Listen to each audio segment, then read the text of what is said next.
All right, so we're diving into these AI model profiles that you shared. They were created by Kevin Brake for OpenWebUI, Yeah. and they're all like little specialists, each one fine-tuned for a specific field. Yeah. We've got everything from AI cat care to career coaching. It's wild. It's wild. Yeah. So what's your take on this whole trend, this move toward hyper-specialized AI? Well, it's fascinating because you're moving away from this idea of like this single all-knowing AI Right. to a collection of experts, each one trained on a very specific set of data Uh-huh. for a very particular purpose. It's like having a world of expertise at your Yeah. fingertips. Mm-hmm. It's kind of blown my mind thinking about all the possibilities here. Yeah. We've got profiles for AI electricians, nutritionists, even travel agents. I don't know about you, Yeah. but like I've always wanted to pick a dog expert's brain about, well, when my dog gets anxious in the car, he just starts panting and pacing and I don't know what to do about it. Have you ever seen anything quite like this before, this range of AI specialists?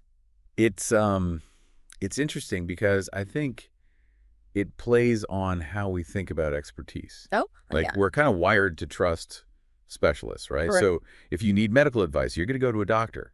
You're not going to do your mechanic. Right. And so tapping into that same instinct, I think, is a really clever way to leverage this technology. That's a really good point. Yeah.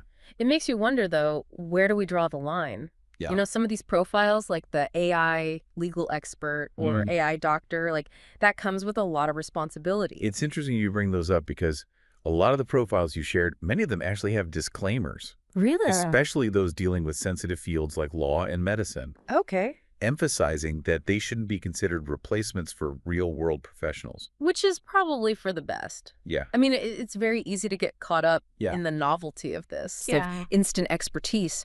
But ultimately, these are tools to be used alongside human judgment, not in place of it.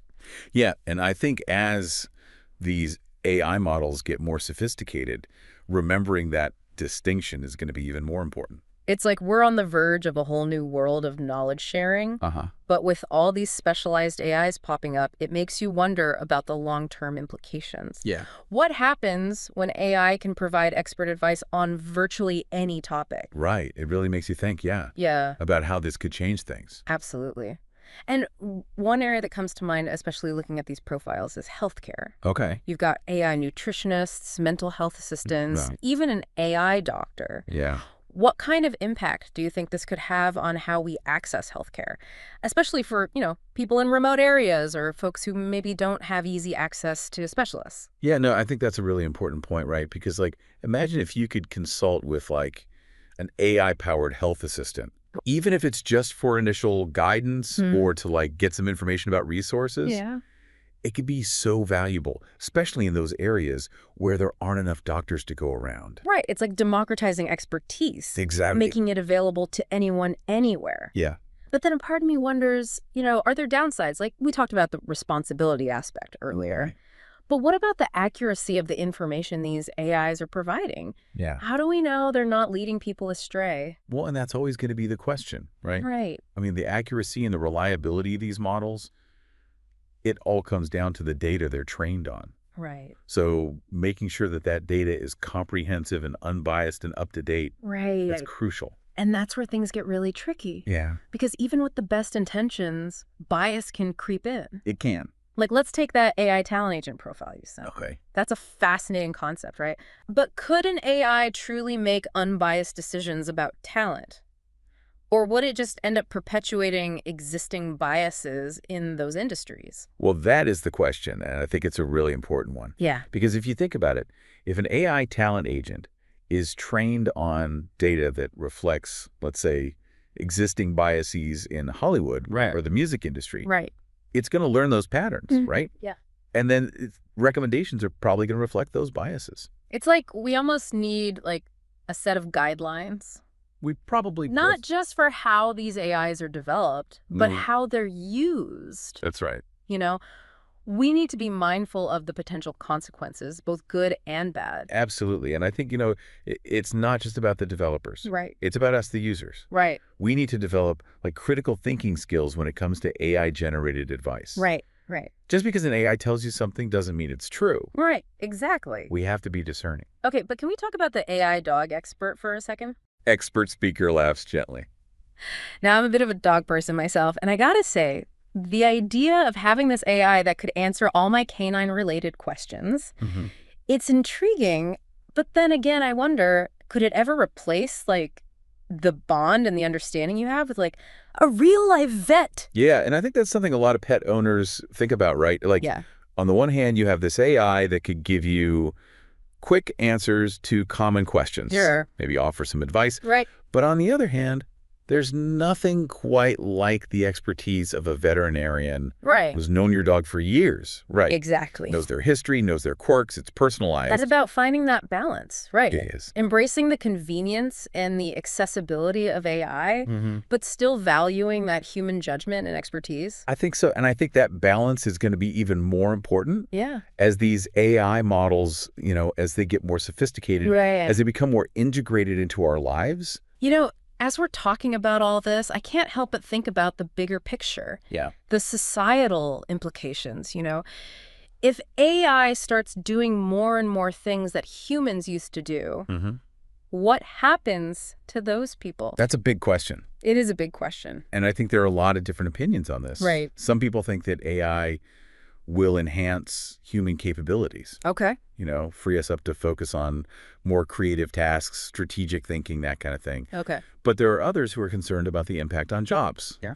About the potential for AI to worsen existing inequalities. So it's like we're at this crossroads. I think that's a great way to put it. Facing a future with tons of potential, but also a lot of uncertainty. It's true. How do we even begin to navigate this new landscape responsibly and ethically? How do we make sure that AI benefits everyone? Those are the million-dollar questions, aren't they? Yeah.